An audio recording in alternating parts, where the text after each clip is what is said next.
Bismillahirrahmanirrahim. Alhamdulillahi Rabbil Alamin. Salatu salamu ala syarfil anbiya'i wal mursalin. Nabina Muhammadin wa ala alihi wa sahbihi ajmain. Assalamualaikum warahmatullahi wabarakatuh. Sa inshallah tafsir, sa sumunod na bahagi ng mga ayah, fa'anbatna fiha habba wa inabaw wa qadba. Na si Allah daw ay nagpatubo sa lupa ng mga iba't ibang mga halaman.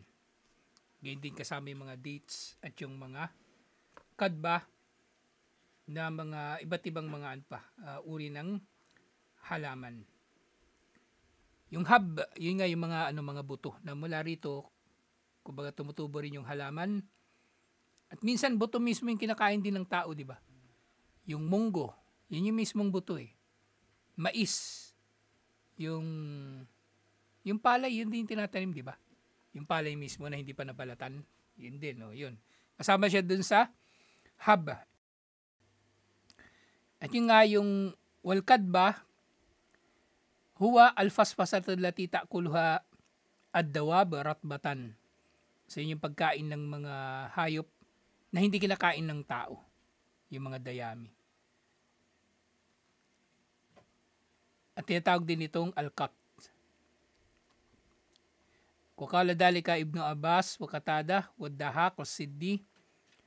Sinabi ni Hasan al-Basri, Al-Kad, Al-Uluf. Yan nga yung, kumbaga, yung pagkain ng hayop na hindi kinakain ng tao. Kasi pwedeng merong damo na din, di ba? Pwedeng may damo na hayop lang talaga yung kumakain nun. Kumbaga, hayop lang. Pero kung yung damo kasi yung kawayan pwedeng gulayin, di ba? Kawayan pwedeng gulayin. Yung tanglad pwedeng ihalo sa sa niluluto. Pandan. Pero yung mansura nila parang damo. Pero itong mga ito, talaga para sila sa sa pagkain ng hayop.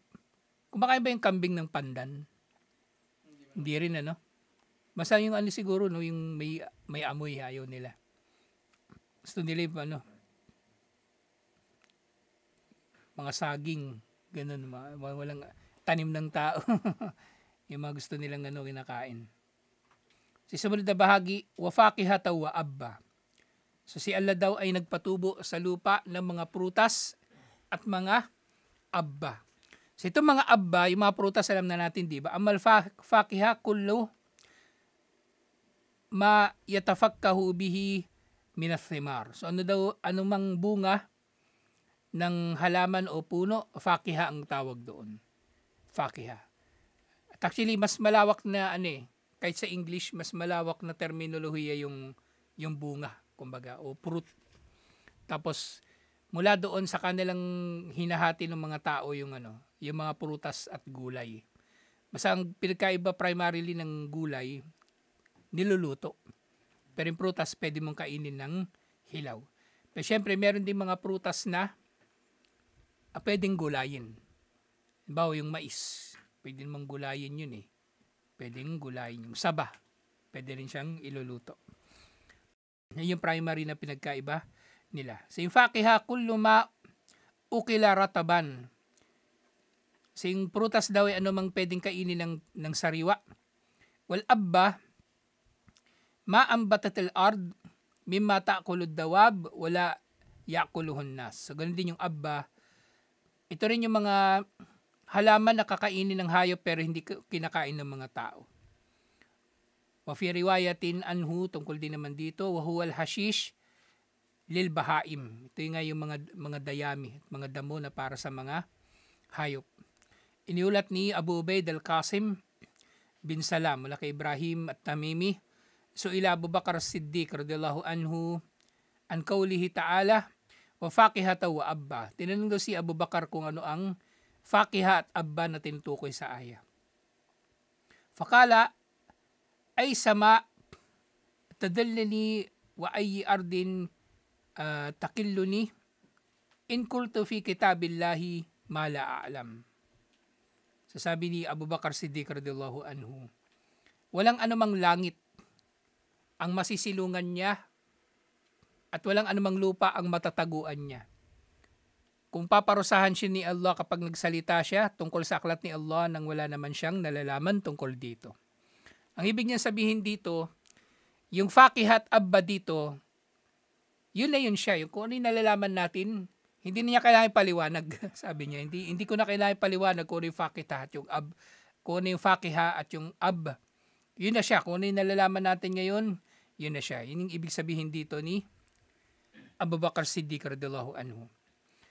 Ngayon din, Kara'a Omar bin Khattab radhiyallahu anhu, abasa wa tawalla. Ganun binasa ni Omar ito. Falamma ata ala hadihil aya wa faqihata wa abba, at nang dumating siya sa aya na ito, qala kad arafna al-faqiha famal abba. So nung binabasa daw ito ni Omar, meron daw nagtanong. So alam natin kung ano yung faqiha, kaya ano kaya yung ab. Faqala li amrika ya ibn al-Khattab inna hada lahuwa at-takalluf. Okay, si Omar pala mismo yung nagbabasa. Tapos tinanong niya, sino yung tinanong niya dito? Sumaring si Propeta Muhammad sallallahu alaihi wasallam yung tinatanong din niya ni Omar. So kung ano yung tinutukoy dito na ab.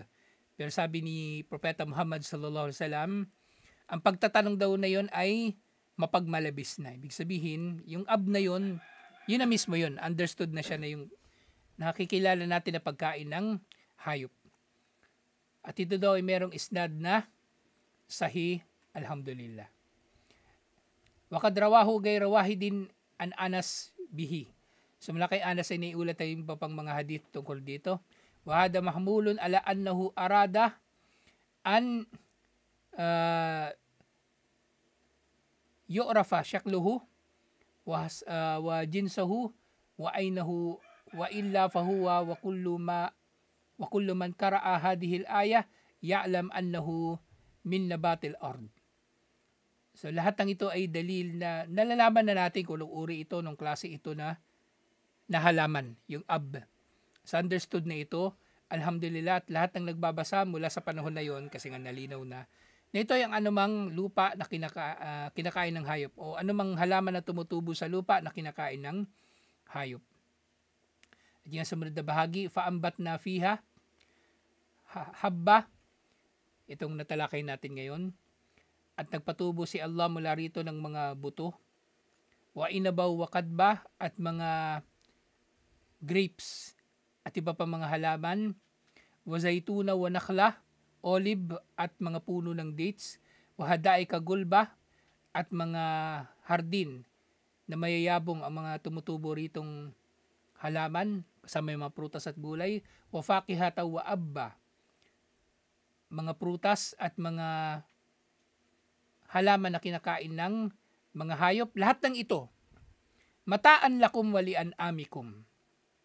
Lahat ng ito ay panustos para sa inyo at para sa inyong mga hayop. Alagaing hayop o pastuling hayop. Na kumbaga, lahat ng ito pakikinabangan ng lahat ng may buhay, insyaallah. Actually, kahit naman yung di ba? Yung hayop kasi pwede naman silang kakain ng not necessarily pagkain lamang nila. 'Di ba? Kasi pwede nga rin kakain sila ng papaya, saging, lalo na yung kambing.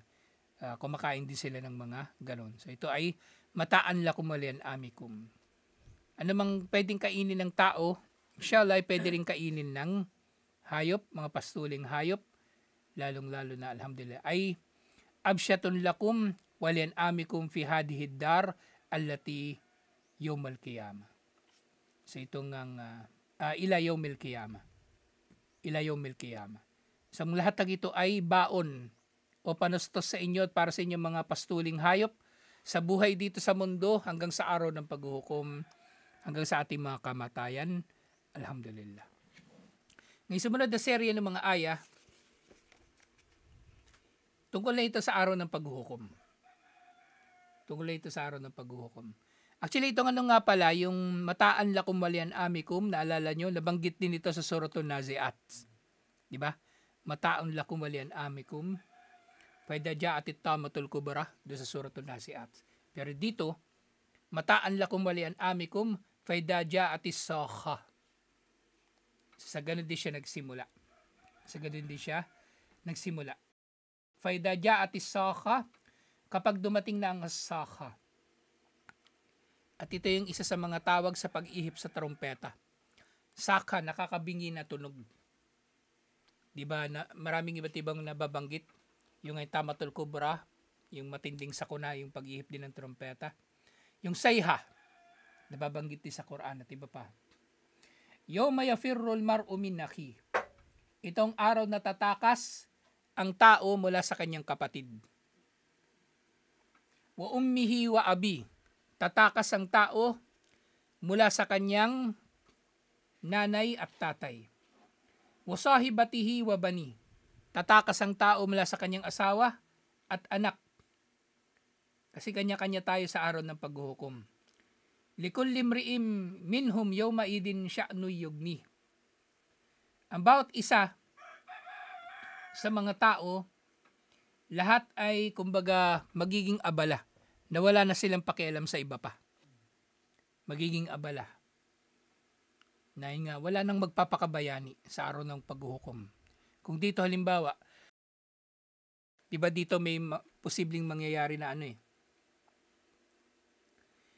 magsisikap siyang mailigtas yung iba, sukdulan na mapapahamak siya. Pwede mangyari dito sa mundo. Pero doon, mas nakakatakot yung mga bagay-bagay, hindi na natin maiisip yung iba. Kahit yung mga propeta, sarili ng nila yung isipin nila, liban na lang sa pahintulutan ni Allah na mamagitan. Wujuhoy yawma idin musfira. Sa araw na iyon ay mayroong mga mukha na magiging maliwanag. Dahikatum mustabshira. Maliwanag at sila ay nakangiti o tumatawa dahil sa tinanggap nilang magandang balita. Pero, sa araw na iyon, sa araw din ng paghuhukom, wujuhoy yawma idin alayha gabara. Pero meron din mga mukha sa araw na yun ng paghuhukom na naalikabukan, marumi. Tarhaquha katara, na ang mukha nila ay babalutin ng katara, kadiliman. Ulaika humul kafaratul fajarah. Sila yaong mga kuffar, mga hindi mananampalataya, at mga suwail waliyadu billah. So ito na yung panghuling bahagi ng Suratu Abasa. Na ngayon malkiyamah, wa firarun nasi fiha min akaribihim. Tungkol sa araw ng paghuhukom at sa pagtakas ng mga tao mula sa kanilang mga malalapit na kamag-anak. Kasi magkakanya-kanya tayo sa araw ng paghuhukom. Sinabi Ibn Abbas radhiyallahu anhuma, as-sakha ismun min asma'i yawmil qiyamah addamahullahu wa haddarahu ibadahu. Ang sakha, kabilang ito sa mga pangalan ng araw ng paghuhukom na kumbaga ginawang dakila ni Allah at binabala niya sa kanyang mga alipin. Ibig sabihin katakutan natin ang as-sakha. Sinabi ni Ibn Jarir rahimahullah, la'allahu ismun linnafkati fis-sur. Maring ito yung isa sa mga tawag sa pag-ihip sa trompeta. Either yung una o yung pangalawa. Kasi may mga nagsasabi, itong sakha, ito yung unang pag-ihip na mamamatay lahat ng may buhay o mawawalan ng malay ang sinumang naisin ni Allah. Waqala al-Bagawi, as-sakhatu ya'ni sayhatu yawm al-qiyamah. Sinabi ni Imam al-Bagawi, ang sakha na ito yung matinding sigaw, malakas na sigaw sa araw ng paghuhukom. Sumiyat bidalika li'annaha tasihul asma' ay tubaligu fi asma'iha hatta takada tasummaha. Tinawag daw ito na sayha o sakha kasi tasuhu al-asma'. Kumbaga, masyadong magiging malakas ang tunog na ito na sukdulan na mabibingi ang mga tainga. Sobrang lakas. So lahat naman tayo nakaranasan ng di ba, makarinig ng malakas na putok yung nga lang paputok di ba? Nakabingi na yun Yung boga, nakakabingi. Mas matindi pa ito. Mas matindi pa ito. Sa araw na ito, yawma yafirrul mar'u min akhihi. Tatakas ang tao mula sa kanyang kapatid. Wa ummihi wa abi, tatakas ang tao mula sa kanyang ina at ama. Wa sahibatihi wa bani, tatakas ang tao mula sa kanyang asawa at anak. Ay yarahum wa yafirru minhum wa yabtaidu minhum. Lianna al-hawla adimun wal khatbu jalilun. So may kita daw niya itong mga kamag-anak niya na ito, pero tatakasan niya. Kasi nakakatakot masyado yung araw na yaon at magiging mabigat para sa kanya yung kumbaga yung bagay sa araw na yun, mga bagay-bagay sa araw na yun. Lalong-lalo na yung pakikipag-usap kay Allah, pagharap kay Allah. Siniulat tungkol sa usapin ng syafa'ah, annahu idha talaba ila kullim min ulil azmi an yashfa'a indallahi fil kalaiki yaqulu nafsi nafsi la as'aluka al yawma illa nafsi. So, sobrang tindi daw ng takot sa araw ng paghuhukom. Kahit yung mga ulul azmi minar rusul, di ba? Sina Nuh alayhi salam, Musa, sino pa? Sina Isa, si Propeta Muhammad sallallahu alaihi wasallam, lahat sila ay tatanggi na mamagitan kay Allah para sa mga tao. At ang sasabihin nila sa mga tao, nafsi, nafsi. So sarili lang daw niya ang kanilang maaasikaso. Sarili lang nila ang kanilang maaasikaso. So hindi raw nila kakausapin si Allah o hindi raw nila kumbaga hihilingan si Allah ng anuman liban na lamang ng para sa kanilang sarili. Hatta inaisab no Maryam yakul hanggang sasabihin ni Isa alayhi salam, pero sinabi niya yung ganun, wala kong sasabihin kay Allah liban na lang ang tungkol sa aking sarili.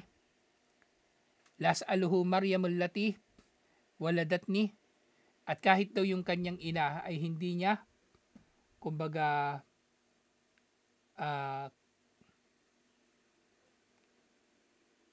ipamamagitan. Las'aluhu Maryam. So ganun din yun nga sa ganung kahulugan. Kahit para sa kanyang ina hindi siya mamamagitan. Samantala si Isa alayhi salam, kung sa pagmamahal sa nanay, siya yung pinaka nagmamahal sa kanyang nanay, sa ating mga tao. Pero kahit yung nanay niya hindi niya pamamagitanan sa araw ng paghuhukom. Walida qala ta'ala, dahil dito sinabi ni Allah, yawma yafirrul mar'u min akhihi. Dahil dito sinabi nga ni Allah na ito yung araw na iiwan ng tao yung kanyang kapatid, yung kanyang nanay, tatay, asawa at anak. Yung nga sinabi ni Qatada, al-ahabbu fal-ahab wal-akrabu fal-akrab min hawli dalikal yum. So tatalikuran daw ng tatalikuran yung tao sa araw na yaon dahil sa matinding takot na mararamdaman nila. Hindi sinabi ni Allah, likulli imri'im minhum yawma idin sya'nu yugni ay huwa fi syugulin syagilin gaira an gairihi. Masyado siya magiging abala para maging abala pa sa iba. Kasi sa araw ng paghuhukom, iniisip na natin yung mga sarili natin Paano pag tinuos ito ni Allah? Yung mga ginawa natin dati. Masama man o yung mabuti, mag-aalala pa rin tayo Tanggap pa ito ni Allah. So kanya-kanya tayo ng atupagin. Again din, iniwalat ni Ibnu Abi Hatim mula kay Ibnu Abbas, sinabi ni Propeta Muhammad sallallahu alaihi wasallam, tuksharuna hufatan orat, musyatun gurlan.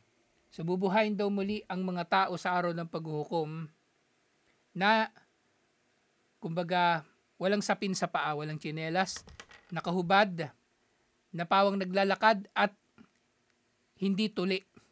Kumbaga sa araw ng paghuhukom. Sabihin, Wala tayong kahit anong daladala na anumang bagay na galing sa dunya. Kahit yung pinambalot sa atin nung namatay tayo, wala yun. Haharap tayo kay Allah na wala yun. So sinabi ni Aisha radhiyallahu anha tungkol sa bagay na ito, na kumbaga hindi ba magtitinginan yung mga tao? Kasi nakahubad lang sila, di ba? So sabi ni Propeta Muhammad sallallahu alaihi wasallam, ito yung aya na ito. Likulli imri'in minhum yawma idin sya'nu yughni. Sa araw na iyon, magiging abala ang bawat isa sa kanilang mga sarili. Ma'ashgalahu anin nadar. So magiging abala na rin sila para tumingin pa sa iba. So hindi na nila titingnan yun. Parang yung di ba, kapag may panganib, yung tao tatakbo palayo doon sa panganib. Hindi na niya lilingunin yung tao sa likod niya. Tatakbo na lang yung nagtatakbo. Tatakbo. Minsan makikita niyo sa mga comedy, yung tatay na iwan na yung anak niya. O minsan mangyayari, yung nakwento na ito nung nakaraan may nagbarilan sa amin doon sa Tondo. Yung nanay ko, ibang bata yung nabitbit niya.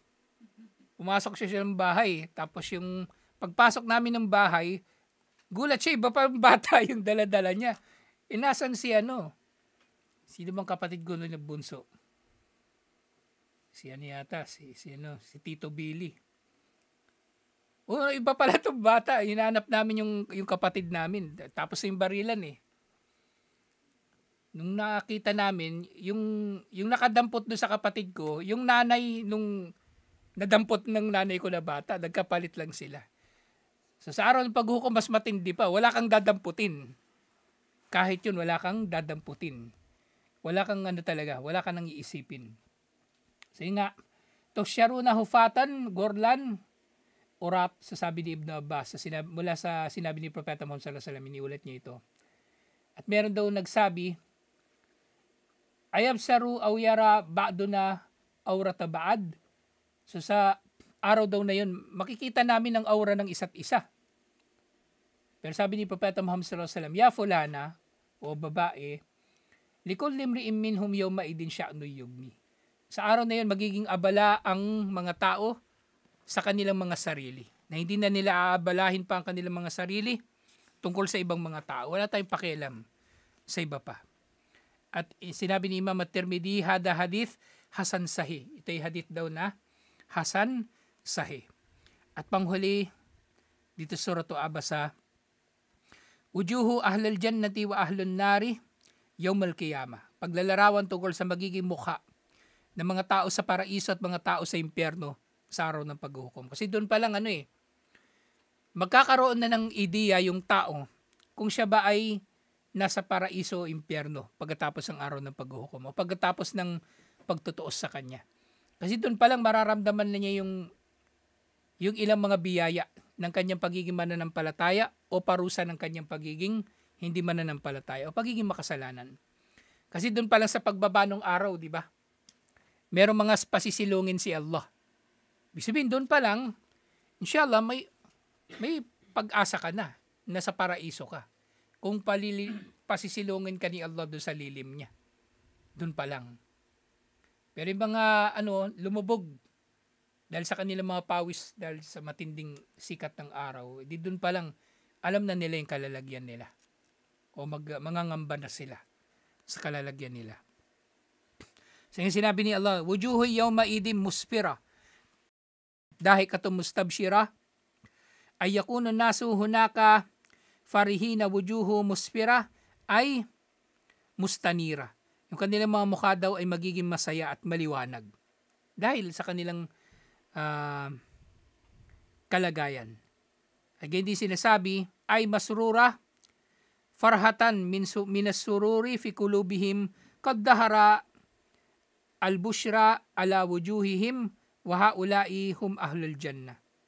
So lilitaw daw sa mga mukha nila ang kaligayahan dahil sa mabuting balita na tinanggap nila at sila yung mga magiging tao sa paraiso. Diba? Kahit naman dito, diba? Mababanaag mo sa mukha ng tao yung kaligayahan. Sa inyo, 15 katapusan. Diba? Mababanaag, sweldo na. O diba? Masaya yung mga tao, masigla. Pero kinaumagahan sa 16 tsaka A1, ano na naman yung mga tao, lulugo-lugo na naman. Wala naman pera, o may hangover pa. Sige nga sa dulo, wujuhu yawma idin alayha gabara. May mga mukha sa araw na yaon na naalikabukan, marumi. Tarhakuha katara, ay ya'luha wa yagsyaha fatratan o katratan, ay suwadun. So magiging mababalutan ng itim yung kanilang mukha. So ganun kaitim yung mukha ng mga tao sa impyerno. At mangingitim yung mukha nila sa sobrang takot. At posibleng ganun nga din kahit dito sa mundo, di ba? May mga tao, kapag sobrang lungkot, nangingitim yung mukha. Di ba? Yung eye bag, nangingitim o ano pa man. Kasi sobrang pag-iyak, sobrang lungkot. Lalo na sa araw ng paghuhukom. Yung tarhakuha katara, ay yagsyaha sawadul wujuh. Babalutin sila ng pag-itim ng kanilang mukha. At yun nga sinabi ni Allah, ulaika humul kafaratul fajara. Sino itong mangingitim ang mukha? Sila yung mga kuffar, ay al kafaratu qulubuhum al fajaratu fi a'malihim. Sila yung mga nagkufur sa kanilang mga puso at naging suwail sa kanilang mga gawain. Katulad sinabi ni Allah, wala yalidu illa fajiran kafara. So dua ito ni Nuh alayhis salam na huwag nawa sila na magkaroon ng anak. Kumbaga mga kuffar, huwag nawa sila dumami pa. Na magkakaroon pa sila ng mga anak na suwail at mga hindi mananampalataya. So itong dulo ng suratu Abasa, alhamdulillah. So susunod na surah, yun ang suratut Takwir.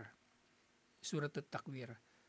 Na sa totoo lang, sa lahat ng surah, itong suratut Takwir yung nahirapan akong kabisaduhin. Kasi parang ang bigat sa damdamin. Idha syamsu kuwirat. Yung basta pag binasa mo siya, parang mabigat sa damdamin. Kahit yung mga yung mga salita sa Arabic, parang nakakabulol. Kaya talaga yung Quran, kung naiintindihan ng tao, siniseryoso ng tao, doon pala sa pagbasa niya, may epekto na sa kanya. May epekto na sa kanya. Yung takwir, kumbaga nakakatakot din ito na na sura, kasi tungkol na ito sa mga mangyayari sa pagkagunaw ng mundo. Sa pagkagunaw ng mundo. So ito na yung matatalakay natin next week. Inshallah, assalamualaikum warahmatullahi wabarakatuh.